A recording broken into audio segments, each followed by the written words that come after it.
person who has broken your trust by verbally assaulting you, part of repair work is to take responsibility for their lack of self-control when they're upset. So oftentimes what happens in an abusive relationship is, I said those things because you pushed my buttons. In other words, it's your fault that I acted that way, right? So now you're on eggshells. You never know what's going to set him off because it's your fault that he acts that way. And so part of repair is, can I trust that you understand that you're responsible for what comes out of your mouth and that you're responsible to manage your emotions? Can I trust that? Can I see that you're doing that and that you understand that words damage? And if you do that, our relationship is broken. Do you understand that? And can I see that you're making steps to learn how to take responsibility for yourself? And you understand that there are consequences in our marriage if you don't do that. We talk about old history and new history, and how is that new history of repair work being built? What are some of the signs that you see that those threads of trust are being rebuilt? Okay, trust isn't rebuilt in a day. There are threads of trust that you're knitting back into a new history of relationships. So I'll just give you one story about that. So worked with a man who was very verbally abusive to his wife. He would always make very snarky comments about her being a homeschool mom and not doing anything around the house, and he's the only one who works hard all day, and blah, blah, blah. You know, just put down shaming remarks about her being worthless and him being the star, you know, and the only one who's contributing, and all of that kind of stuff. So he was working on that. He owned that. He agreed. So he comes home from work one day. So this is the old history. They're building new history. They're trying to work it out. And he's not feeling well. And he comes home and dinner's not ready because she's got her, 5 kids and she's got her hands full. And dinner's not ready, and he's irritated because dinner's not ready. And he says, "What'd you do all day?" And she looks at him and he said, "I shouldn't have said that, should I? That was inappropriate.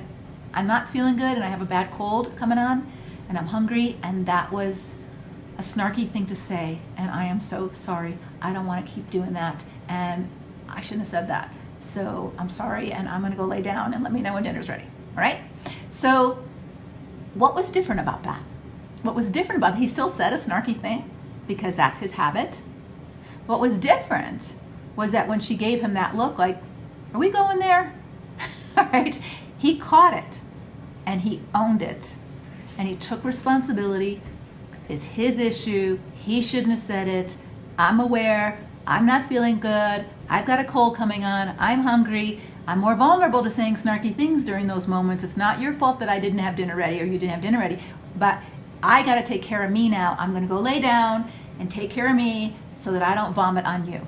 That is a thread. Oh, he's getting it.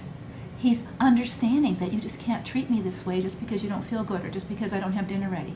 And he's starting to understand and connect the dots that you have to take responsibility for you and how you treat people. All right? So that would be an example of the repair work that starts to get done in a relationship if you're rebuilding broken trust. Can I trust you to take responsibility for your own feelings and your own temper instead of blaming everything on everybody else? All right? So that's why a man who's broken trust has his own work to do, right? Because it's not your work to do that for him. Because it's not your work to make his life perfect so he never feels those feelings. It's his work to understand, when I feel those feelings, I have to take responsibility for me, just like you have to take responsibility for you. And sadly, many women that I've worked with over the years will leave an abusive man and then make the same excuses for their bad behavior as he did. Well, he pushed my buttons, or my kid provoked me. Well, yes, that happens in life, right? If we're going to live in reality and truth, people push our buttons. I'm driving down the highway and the person in front of me who's going too slow is pushing my button, right? Because I'm in a hurry. And it can be real tempting to blame. I mean, that's the oldest dance in the world, the blame game, right? I can blame them for my reaction, but God says I'm responsible for my reaction. Even poor Moses, he was sorely provoked by the Israelites, and he was held responsible for the way he beat that rock, right? Moses, you're not getting to the promised land. There's consequences to your behavior. Well, the Israelites made that, well, yeah, they did. But Moses, you're responsible for you, right? That's the essence of maturity, is you take responsibility for you.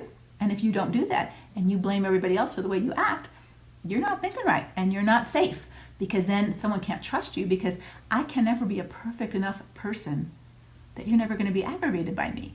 So if you feel entitled to abuse me when I don't perfectly please you in all respects, this is never going to be held because I can't possibly do that. I'm not a perfect fantasy wife, nor should I be.